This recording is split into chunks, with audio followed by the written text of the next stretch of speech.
National Populists emerged long before the financial crisis that erupted in 2008 and the Great Recession that followed.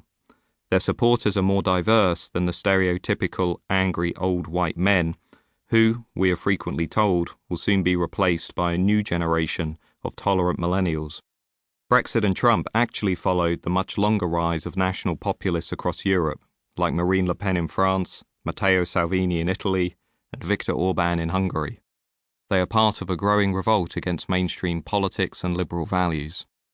This challenge to the liberal mainstream is in general not anti-democratic.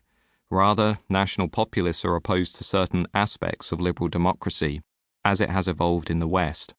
Contrary to some of the hysterical reactions that greeted Trump and Brexit, those who support these movements are not fascists who want to tear down our core political institutions. A small minority do, but most have understandable concerns about the fact that these institutions are not representative of society as a whole, and if anything, are becoming ever more cut adrift from the average citizen. Shortly before Trump won the White House, more than half of white Americans without degrees felt that Washington did not represent people like them, while just prior to the Brexit victory, nearly 1 in 2 of Britain's workers felt that people like them no longer had a voice in the national conversation.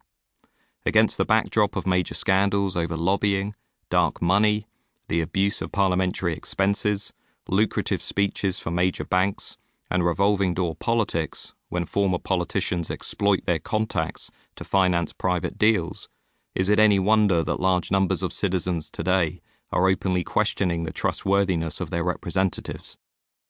Some national populist leaders, like Hungary's Viktor Orban, speak of creating a new form of a liberal democracy that raises worrying issues about democratic rights and the demonization of immigrants. However, most national populist voters want more democracy, more referendums, and more empathetic and listening politicians that give more power to the people and less power to established economic and political elites. This direct conception of democracy differs from the liberal conception that has flourished across the West following the defeat of fascism and which, as we discuss in Chapter 3, has gradually become more elitist in character. National populism also raises legitimate democratic issues that millions of people want to discuss and address. They question the way in which elites have become more and more insulated from the lives and concerns of ordinary people. They question the erosion of the nation-state, which they see as the only construct that has proven capable of organizing our political and social lives. They question the capacity of Western societies to rapidly absorb rates of immigration and hyper-ethnic change that are largely unprecedented in the history of modern civilization. They question why the West's current economic settlement is creating highly unequal societies and leaving swathes of people behind, and whether the state should accord priority in employment and welfare to people who have spent their lives paying into the national pot.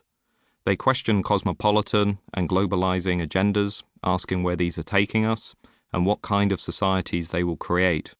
And some of them ask whether all religions support key aspects of modern life in the West, such as equality and respect for women and LGBT communities.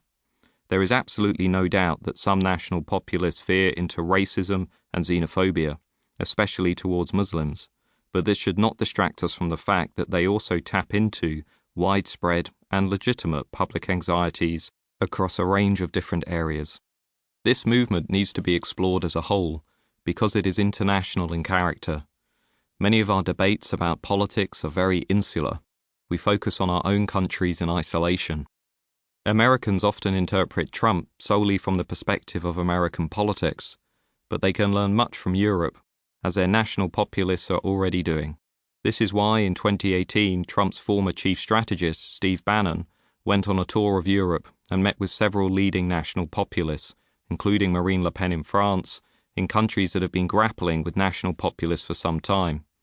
Well before this, Trump himself had close ties to the leading Brexiteer Nigel Farage, the former leader of the United Kingdom Independence Party, who in turn has links to populists in Europe, such as the Alternative for Germany, which broke through in 2017 and shattered the old myth that populism could never succeed in the country that had given the world National Socialism. Other controversial populist figures frequently visit the US.